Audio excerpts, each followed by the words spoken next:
Hello friends, આજે હું તમારી સાથે શેર કરીશ વધેલા ભાત કે ખીચડીમાંથી બિરયાની જેવા ભાતને વઘારવાની રેસિપી. તો અહીંયા સૌથી પહેલાં મેં લેફ્ટ ઓવર રાઈસ લઈ લીધો છે, અથવા તો તમે ખીચડી લઈ શકો છો. અહીંયા મેં થોડાક વેજીટેબલ્સ લીધા છે, જેને મેં ઝીણા ઝીણા સમારી લીધા છે. તો તમે તમારી રીતે કોઈ પણ વેજીટેબલ્સ લઈ શકો છો, અથવા તો તમને જે ભાવતા હોય તે તમે લઈ શકો છો. સૌથી પહેલાં અહીંયા પેનની અંદર 3 ટેબલસ્પૂન જેટલું તેલ એડ કરવાનું છે. તેની અંદર રાઈ અને જીરું એડ કરવાનું છે, લીમડો એડ કરી દેવાનો છે, લીલા મરચાં એડ કરી દેવાના છે અને 1 મિનિટ માટે સાંતળી લેવાનું છે. ત્યાર પછી અહીંયા ચોપ કરેલા કાંદા લઈ લેવાના છે અને તેને સાંતળી લેવાના છે. અહીંયા જેટલા પણ વેજીટેબલ્સ એડ કરીએ છીએ એ બધા વેજીટેબલ્સને એકદમ ચડાવવાના નથી, તેનો ક્રંચ હોવો જોઈએ. ત્યાર પછી તેની અંદર ગાજર બટાકા એડ કરી દીધા છે, કેમ કે ગાજર અને બટાકાને ચડતા વાર લાગે. તો ઢક્કન ઢાંકીને આપણે ગાજર અને બટાકાને આપણે ચડાવી લેવાના છે અને કૂક કરી લેવાના છે.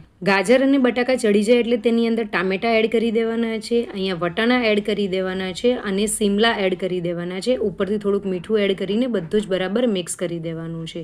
બધું બરાબર મિક્સ થઈ જાય એટલે તેને પણ આપણે ઢાંકીને ચડાવી લેવાનું છે. આ જ રીતે આપણે બધા શાકભાજીને ખોલબન કરીને ચડાવી લેવાનું છે. ત્યાર પછી તેની અંદર બાકીના મસાલા કરવાના છે. તો અહીંયા અડધી ચમચી જેટલું લાલ મરચું પાવડર એડ કર્યું છે, હળદર એડ કરી છે, ધાણા પાવડર એડ કર્યું છે.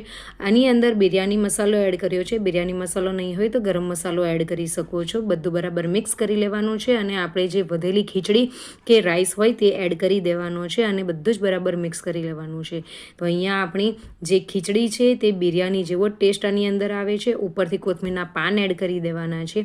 તો આપણો જે ભાત છે, જેને તમે વઘારેલો ભાત પણ કહી શકો છો અથવા તો બિરયાની જેવો રાઈસ પણ કહી શકો છો, તે અહીંયા રેડી થઈ ગયો છે.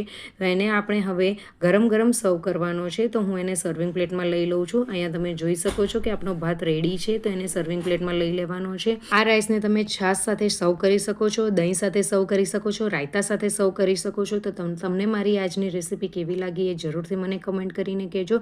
અને મારી રેસિપી ગમી હોય તો રેસિપીને લાઇક, શેર અને કમેન્ટ જરૂરથી કરજો અને ચેનલને જરૂરથી સબસ્ક્રાઈબ કરજો. Bye. Thank you for watching. Enjoy.